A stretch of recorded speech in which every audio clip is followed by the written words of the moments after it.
여러분, 병원에서 가장 많이 놓치는 질문이 뭔지 아세요? 왜 아픈지가 아니라 왜 안 낫는지입니다. 검사 결과는 정상이라고 하지만 통증과 염증은 몇 년째 계속되고 약만 수도 없이 먹고 계신가요? 오늘 이 영상은 그 원인을 처음으로 듣게 되실 거예요. 도대체 몸에 이유 없는 통증 원인은 뭘까요? 그건 바로 소금 이야기였습니다. 아니, 정확히는 소금물에 관한 이야기였어요. 소금은 짜서 절대 많이 먹으면 안 된다고 알고 있었죠. 고혈압 있으면 소금은 무조건 줄이고 싱겁게 먹고 나트륨 조심해야 한다고 알고 있었죠. 그런데 이상한 점이 하나 있어요. 싱겁게 먹는 사람들도 병은 걸리더라고요. 혹시 밤에 쥐가 자주 나거나 입이 자꾸 마르거나 소변이 너무 마려워 화장실 가면 소변량은 너무 작고 피부가 푸석푸석해지고 아침에 일어날 때 온몸이 무겁고 어지러운 날이 많아지고요. 이런 증상들 사실 소금이 모자라서 나타나는 신호일 수 있습니다. 오늘 이 영상에서는 병원에서도 잘 설명해주지 않는, 아니 어쩌면 모르고 계실 수도 있는 소금과 우리 몸의 진짜 관계를 이야기하려고 해요. 여러분이 지금까지 알던 상식이 완전히 뒤집어질 수도 있어요. 하지만 이 내용을 끝까지 들으시면 여러분의 만성 통증과 염증이 왜 계속되는지, 그리고 어떻게 하면 좋아질 수 있는지 열쇠를 갖게 되실 거예요. 지금부터 제가 드리는 이야기를 절대 흘려듣지 마세요. 여러분의 남은 인생이 달라질 수 있는 정보니까요. 영상이 도움되신다면 구독과 좋아요 눌러주세요. 알림 설정까지 해두시면 앞으로도 완벽한 건강관리 정보를 놓치지 않고 받아보실 수 있어요. 그럼 지금부터 똑똑한 정보 만나러 가볼게요. 고혈압 진단받으신 분들 주변에 많으시죠? 본인이 직접 받으셨거나 남편이나 아내가, 친구가 고혈압 약 드시는 분들 정말 많습니다. 병원에선 뭐라고 하나요? 혈압이 높으니까 약을 드셔야 한다. 그리고 싱겁게 드세요. 소금을 줄이셔야 합니다. 이렇게 말씀하시죠. 듣고 나면 고개가 끄덕여집니다. 그래, 소금이 문제구나. 짜게 먹어서 혈압이 올랐구나. 그런데 여기서 한번 생각해보면 만약 소금이 진짜 고혈압의 원인이라면요. 소금만 끊으면 혈압이 정상으로 돌아와야 맞지 않나요? 약도 필요 없어야 하는 거 아닌가요? 그런데 현실은 어떻죠? 싱겁게 먹어도 약은 계속 드셔야 합니다. 심지어 약 종류가 늘어나는 경우도 많아요. 혈관을 넓히는 약, 심장 박동을 줄이는 약, 이뇨제까지 소금하고는 상관없는 약들이에요. 이게 무슨 뜻일까요? 소금이 직접적인 원인이 아니라는 겁니다. 만약 소금이 문제였다면 소금만 조절하면 끝날 일이에요. 그런데 왜 그렇게 안 되는 걸까요? 여기서 우리가 놓치고 있는 게 있어요. 혈압이 올라가는 건 몸이 보내는 신호라는 겁니다. 무슨 신호냐고요? 지금 혈액순환이 잘 안 되고 있어요. 혈관이 좁아지고 있어요. 그래서 압력을 높여서라도 피를 돌려야 해요. 이런 신호예요. 그럼 왜 혈관이 좁아질까요? 혈관 벽에 노폐물이 쌓이고 염증이 생기고 탄력이 떨어지기 때문입니다. 이게 근본 원인이에요. 소금은 그저 결과물의 일부일 뿐이고요. 그런데 우리는 계속 소금만 탓하고 있는 거죠. 마치 열이 나는데 체온계를 탓하는 것과 같아요. 열은 증상이지 원인이 아니잖아요. 고혈압도 마찬가지입니다. 더 이상한 건요. 고혈압 환자한테는 소금 끊으세요 라고 하면서 정작 소금을 얼마나 먹으면 혈압이 정상이 되는지는 아무도 말해주지 않잖아요. 그냥 줄이세요만 반복하죠. 이게 바로 우리가 속았던 거죠. 소금이 나쁘다는 프레임 안에서만 생각하니까 정작 몸이 진짜 필요로 하는 게 뭔지 놓치게 되는 거예요. 그럼 이제 반대로 한번 생각해 볼까요? 고혈압이 있으면 저혈압도 있죠. 혈압이 너무 낮아서 어지럽고 자주 쓰러질 것 같고 아침에 일어나기 힘든 분들 있으세요? 저혈압 환자가 병원 가면 뭐라고 할까요? 혈압이 너무 낮아서 조심하셔야 해요. 물 많이 드시고 운동하시고요. 이 정도예요. 그런데 이상한 점 눈치채셨나요? 고혈압은 소금이 원인이라면서 저혈압한테는 왜 소금 이야기를 하지 않는 걸까요? 논리적으로 생각하면 고혈압이 소금 때문이라면 저혈압은 소금이 부족해서 생기는 거잖아요. 그럼 저혈압 환자한테 소금 좀 드세요. 그럼 혈압이 올라갈 거예요. 라고 말해야 맞는 말인 거죠. 왜냐하면 혈압은 소금으로 판단하는 게 아니기 때문이에요. 혈액량, 혈관 탄력, 심장 기능, 호르몬 상태, 이 모든 게 복합적으로 작용해서 혈압이 정해지는 거예요. 그런데 우리는 고혈압만 나오면 소금을 범인으로 만들어버립니다. 저혈압은 그냥 체질이라고 하죠. 모순이죠. 우리가 알고 있던 상식이 처음부터 잘못됐다는 걸요. 소금이 문제가 아니라 우리 몸의 균형이 문제인 겁니다. 소금은 그저 그 균형을 유지하는 재료 중 하나일 뿐이고요. 그럼 도대체 언제부터 소금이 나쁘다는 얘기가 나온 걸까요? 사실 이건 아주 유명한 실험 하나에서 시작됐습니다. 쥐를 가지고 한 실험이었어요. 실험 내용은 이렇습니다. 쥐한테 엄청나게 많은 양의 소금을 먹였어요. 그랬더니 혈압이 올라가더라. 그래서 결론 내렸죠. 소금이 고혈압을 일으킨다. 그런데 여기에 숨겨진 진실이 있습니다. 그 쥐들한테 먹인 소금량이 얼마였는지 아세요?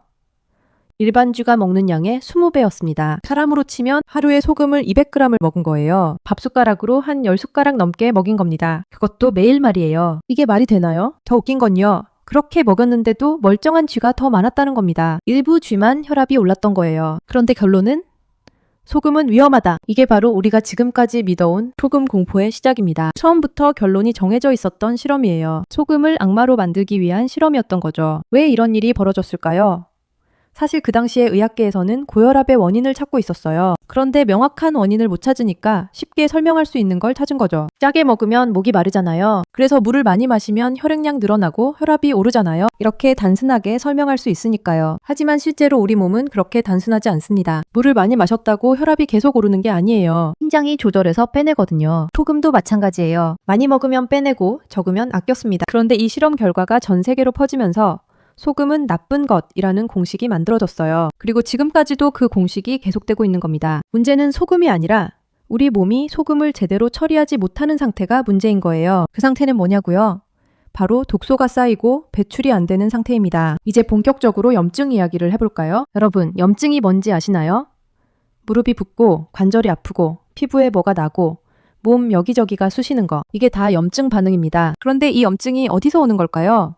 갑자기 생기는 게 아니에요. 우리 몸은 매 순간 독소를 만들어냅니다. 숨 쉬고, 밥 먹고, 움직이고, 스트레스 받고 이 모든 과정에서 노폐물이 생겨요. 예를 들어 볼까요? 밥을 먹으면 소화 과정에서 찌꺼기가 나오죠. 세포가 일하면 대사 찌꺼기가 나옵니다. 스트레스 받으면 호르몬 찌꺼기가 나와요. 이런 게 다 독소예요. 정상적인 몸이라면 이 독소들을 바로바로 빼냅니다. 소변으로, 땀으로, 대변으로요. 그럼 문제가 없어요. 깨끗하니까요. 그런데 문제가 생기는 경우가 있어요. 바로 이 배출이 제대로 안 될 때입니다. 독소는 계속 쌓이는데 나가지를 못하는 거예요. 그럼 어떻게 될까요? 몸이 비상 상황으로 인식합니다. 독소가 쌓이고 있어. 이거 빼내야 해. 그래서 염증 반응을 일으키는 거예요. 붓고, 아프고, 열나고. 이건 다 독소를 빼내려는 몸의 노력입니다. 그럼 왜 독소가 안 빠질까요? 여기서 소금이 나옵니다. 독소를 빼내려면 물이 필요해요. 그냥 물이 아니라 미네랄이 들어간 물이 필요해요. 왜냐하면 독소는 세포 안에 있거든요. 세포 안으로 물이 들어가려면 미네랄이 있어야 해요. 소금. 정확히는 미네랄이 들어간 소금물이 바로 그 역할을 하는 겁니다. 세포 안으로 들어가서 독소를 씻어내고 밖으로 빼내는 거예요. 그런데 우리는 뭘 하고 있나요? 소금 줄이고 있죠. 물만 마시고 있어요. 그럼 세포 안은 계속 더러운 상태로 남아있는 겁니다. 독소는 쌓이고 염증은 계속되고요. 이제 이해가 되시나요? 염증의 원인은 소금이 아니라 소금이 부족이었던 겁니다. 정확히는 미네랄이 부족해서 독소를 빼내지 못하는 게 문제였던 거예요. 그럼 또 이런 걱정하시는 분들 계실 거예요. 소금을 많이 먹으면 신장이 나빠지는 거 아니에요? 병원에서도 그렇게 말씀하시잖아요. 여기서도 착각하는 게 있습니다. 신장이 망가지는 건 물과 소금을 많이 먹어서가 아니에요. 오히려 반대예요. 적게 먹어서 망가지는 겁니다. 생각해보세요. 신장은 뭐 하는 곳인가요? 피를 걸러서 깨끗하게 만드는 곳이죠. 노폐물을 소변으로 빼내는 곳입니다. 그런데 물을 적게 마시면 어떻게 될까요? 소변량이 줄어들죠. 그럼 신장은 같은 양의 노폐물을 더 적은 물로 처리해야 합니다. 농도가 진해지는 거예요. 그럼 신장은 더 열심히 일해야 해요. 더 강하게 짜내야 하고 더 많이 재사용해야 합니다. 이게 계속되면 신장이 지치는 거예요. 반대로 물을 충분히 마시면요.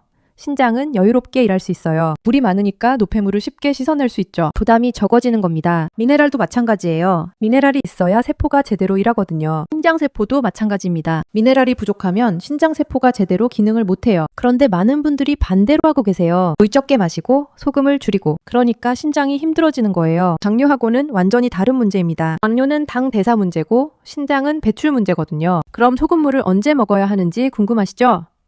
아침에 먹어야 한다, 저녁에 먹어야 한다, 의견이 많습니다. 언제가 중요한 게 아니라 빠지지 않게 먹는 게 중요합니다. 우리 몸은 매일 소금과 미네랄을 소비해요. 땀으로, 소변으로 계속 빠져나갑니다. 그럼 매일 보충해줘야죠. 그래도 추천 시간을 알려드리자면요. 아침 공복에 한 잔 드시는 게 좋습니다. 자는 동안 우리 몸은 계속 일하잖아요. 노폐물도 만들고 아침에 일어나면 몸이 무겁고 입이 마른 이유가 그거예요. 공복에 소금물 한 잔 마시면 자는 동안 쌓인 노폐물을 씻어낼 수 있어요. 소화기관도 깨우고 신진대사도 활발하게 만들어줍니다. 운동하시는 분들은 운동 후에도 좋아요. 땀으로 미네랄이 많이 빠져나갔거든요. 이걸 바로 보충해주면 근육 회복도 빠르고 피로함도 덜해져요. 자기 전에 한 잔 드시는 것도 나쁘지 않습니다. 밤에 우리 몸은 회복 작업을 하거든요. 그때 필요한 재료를 미리 공급해주는 거예요. 중요한 건 이겁니다. 하루 한 번이 아니라 하루 종일 조금씩 드시는 거예요. 아침에 한 잔, 점심 전에 반 잔, 저녁에 반 잔 이렇게 나눠서 드시면 몸이 일정하게 미네랄을 유지할 수 있어요. 그럼 얼마나 먹어야 하냐?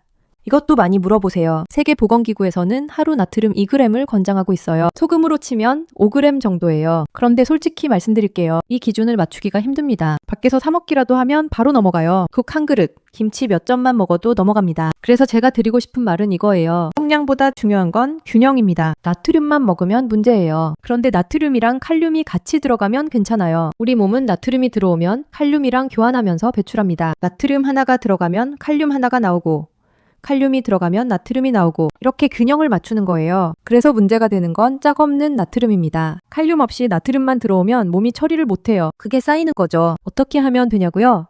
간단해요. 채소랑 과일을 같이 먹으면 됩니다. 채소하고 과일에 칼륨이 많거든요. 국 먹을 때 채소 듬뿍 넣고 김치 먹을 때 상추쌈 같이 먹고 이렇게만 해도 균형이 맞아요. 그러니까 소금을 얼마나 먹어야 해요? 라고 궁금해하지 마시고 대신 어떻게 균형 맞춰 먹을까를 생각하세요. 그게 답입니다. 여러분, 밤에 라면 먹고 자면 다음날 얼굴이 퉁퉁 부었던 적 있으신가요? 그래서 라면은 역시 나트륨 덩어리야. 소금이 문제야. 이렇게 생각해 보셨죠? 그런데 진짜 이유는 다릅니다. 라면에 나트륨이 많은 건 맞아요. 그런데 칼륨은 거의 없어요. 그러니까 나트륨만 잔뜩 들어온 거예요. 우리 몸은 이 나트륨을 빼내려고 물을 끌어옵니다. 세포 밖으로 물이 빠져나가서 나트륨을 희석시키는 거예요. 그럼 얼굴이 붓는 거죠. 그럼 어떻게 해야 할까요?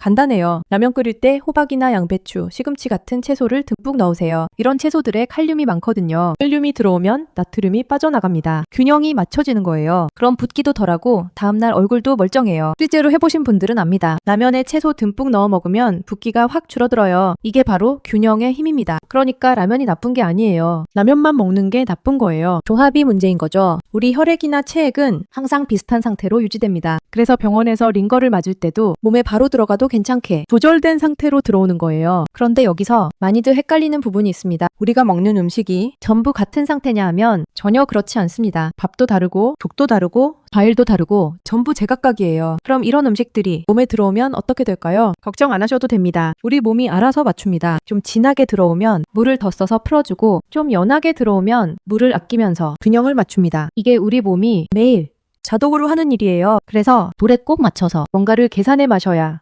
좋아지는 건 아닙니다. 오히려 너무 연하면 세포가 반응을 잘못할 수도 있어요. 현실적으로는 맛이 거의 안 나지만 살짝 느껴질 정도면 충분합니다. 정확하게 재지 않아도 됩니다. 몸이 먼저 알아차립니다. 대충 물컵 하나에 소금 한 꼬집 정도면 적당해요. 몸이 알아서 조절하니까요. 그것보다 중요한 건 매일 꾸준히 드시는 겁니다. 이제 제일 중요한 얘기를 할 차례입니다. 지금까지 소금 얘기를 했는데요. 사실 모든 소금이 다 같은 소금은 아니에요. 우리가 마트에서 사는 소금, 하얀 소금 있죠? 이게 바로 정제소금입니다. 정제소금은 뭐냐? 나트륨하고 염소만 남긴 소금이에요. 원래 바닷물에는 나트륨, 염소 말고도 엄청 많은 미네랄이 들어있어요. 마그네슘, 칼륨, 칼슘, 아연, 철분 등 90가지가 넘습니다. 그런데 소금을 만들 때 이런 미네랄들을 다 빼버려요. 왜냐고요? 간수 때문이에요. 간수가 남아있으면 쓴맛이 나거든요. 그래서 다 제거해버립니다. 또 하나는 기계 때문이에요. 식품 공장에서 기계로 소금을 처리하는데 미네랄이 있으면 기계가 부식돼요. 그래서 깨끗하게 나트륨하고 염소만 남기는 거예요. 결과가 어떻게 됐나요? 하얀 소금, 예쁜 소금이 됐죠? 그런데 영양은 텅 빈 소금이 된 겁니다. 나트륨만 있는 소금이요. 이 소금을 먹으면 어떻게 될까요? 나트륨만 들어가요. 균형을 맞춰줄 다른 미네랄은 없어요. 그러니까 몸이 처리를 못하는 거예요. 나트륨이 쌓이고 문제가 생기는 겁니다. 그래서 소금이 나쁘다는 말이 나온 거예요. 정확히는 정제 소금이 나쁜 거였는데 그냥 소금 전체를 나쁜 걸로 만들어버린 거죠. 이제 이해가 되시죠? 소금이 나쁜 게 아니라 우리가 만든 소금이 문제였던 겁니다. 자연이 만든 소금은 전혀 다른 거예요. 그럼 미네랄이 들어간 소금을 먹으면 뭐가 달라질까요? 엄청나게 달라집니다. 마그네슘부터 볼까요? 마그네슘은 우리 몸에서 300가지가 넘는 효소 반응에 관여해요. 에너지 만들 때도 필요하고 근육 움직일 때도 필요하고 신경 전달할 때도 필요해요. 특히 심장하고 혈관 건강에 아주 중요합니다. 마그네슘이 부족하면 혈관이 수축해요. 그럼 혈압이 올라가죠. 반대로 마그네슘이 충분하면 혈관이 이완돼요. 혈압이 내려가는 거예요. 칼륨은 어떨까요? 칼륨은 나트륨을 배출하는 역할을 합니다. 나트륨이 들어오면 칼륨이 나가고 칼륨이 들어오면 나트륨이 나가요. 이렇게 균형을 맞추는 거죠. 칼륨이 부족하면 나트륨이 쌓여요. 그럼 붓고 혈압도 오르고 칼륨이 충분하면 나트륨이 빠져나가요. 붓기도 빠지고 혈압도 안정되고요. 칼슘은 뼈만 만드는 게 아니에요. 세포 사이에 신호를 전달하는 역할도 해요. 근육을 수축시키고 신경신호를 보내고요. 칼슘이 부족하면 쥐도 나고 근육도 떨리고 불안해지기도 해요. 이런 미네랄들이 모두 함께 들어있는 소금, 이게 바로 우리 몸이 필요로 하는 소금입니다. 나트륨만 있는 소금하고는 완전히 다른 거예요. 그래서 소금을 고를 때는 꼭 확인하세요. 미네랄이 살아있는 소금인지 말이에요. 천일염이나 암염이 좋아요. 색깔도 하얗지 않고 약간 회색빛이 도는 게 진짜예요. 값이 좀 비싸도 이런 소금을 쓰세요. 건강은 돈으로 살 수 없지만 좋은 소금은 돈으로 살 수 있거든요. 그런데 또 이런 말씀하시는 분들 계세요. 소금물에 열을 가하면 미네랄이 파괴되는 거 아니에요?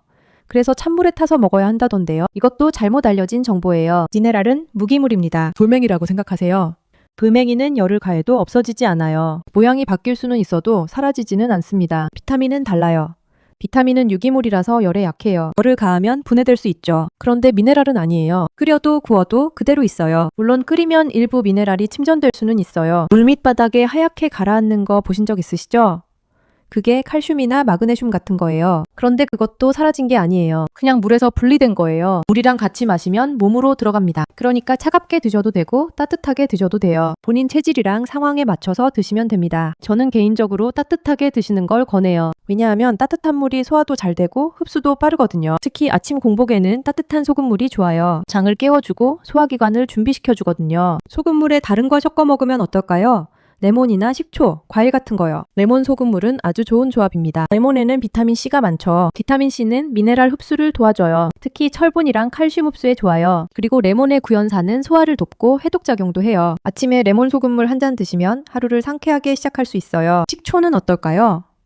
식초는 산성이긴 하지만 몸에서는 알칼리성으로 변해요. 그래서 몸의 산성화를 막아주죠. 소금이랑 같이 먹으면 미네랄 균형에도 도움이 돼요. 과일하고 소금 조합도 좋아요. 옛날부터 우리 조상들은 과일에 소금을 찍어 먹었어요. 수박에 소금, 참외에 소금. 이게 다 이유가 있는 겁니다. 과일에는 당분하고 칼륨이 많아요. 소금에는 나트륨이 있죠. 이 둘이 만나면 균형이 맞춰져요. 그래서 과일을 먹을 때 소금을 조금 곁들이면 흡수도 잘 되고 속도 편해요. 요즘은 과일을 그냥 먹는 게 당연해졌지만 소금을 조금 찍어 드셔보세요. 맛도 더 좋고 소화도 더 잘 됩니다. 물을 마시면 어떻게 될까요?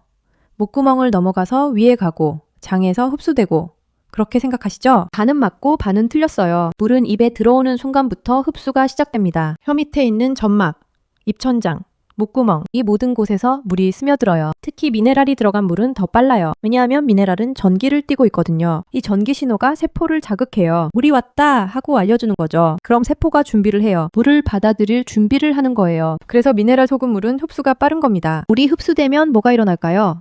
신경 전달이 빨라져요. 미네랄이 신경 신호를 전달하거든요. 나트륨, 칼륨, 칼슘. 이 미네랄들이 신경세포 사이를 오가면서 신호를 주고받아요. 에너지 생성도 빨라져요. 세포가 에너지를 만들려면 물하고 미네랄이 필요하거든요. 그러니까 소금물은 그냥 수분 보충이 아니에요. 세포의 연료예요. 엔진에 기름 넣는 것처럼 우리 세포에 연료를 공급하는 겁니다. 이제 여러분이 제일 궁금해하실 얘기를 해볼까요? 피부랑 수면, 그리고 노화 얘기입니다. 피부가 왜 푸석푸석해질까요?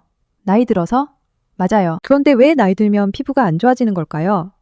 답은 수분입니다. 세포 안에 물이 부족해지는 거예요. 젊을 때는 세포가 물을 잘 머금고 있어요. 그런데 나이 들면 세포가 물을 잘못 잡아둬요. 왜냐고요?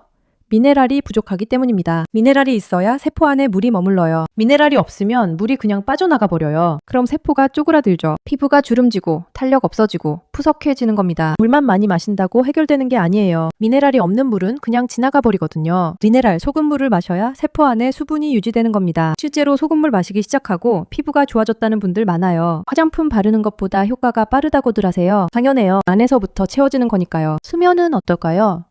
잠을 잘못 주무시는 분들 많으시죠? 새벽에 자꾸 깨고 깊은 잠을 못 자고 이것도 미네랄이랑 관련 있어요. 신경신호가 제대로 전달되려면 미네랄이 필요해요. 특히 마그네슘은 신경을 안정시키는 역할을 해요. 마그네슘이 부족하면 신경이 예민해져요. 그럼 잠을 설치게 되죠. 자율신경 균형도 중요해요. 낮에는 교감신경이 활발하고 밤에는 부교감신경이 활발해야 해요. 그런데 미네랄 불균형이 있으면 이 전환이 안 돼요. 밤에도 교감신경이 활성화된 채로 있는 거예요. 소금물, 특히 미네랄이 풍부한 소금물을 마시면 이런 균형이 맞춰져요. 신경이 안정되고 자율신경이 제대로 작동해요. 그럼 잠도 깊게 자게 되는 겁니다. 노화는 결국 뭘까요? 세포가 탈수되는 겁니다. 물이 빠져나가고 기능이 떨어지고 재생이 안 되는 거예요. 이게 노화의 본질이에요. 그럼 노화를 늦추려면 세포의 수분을 유지시켜야 해요. 어떻게요? 미네랄 소금물입니다. 이게 답이에요. 여러분 오늘 영상 어떠셨어요?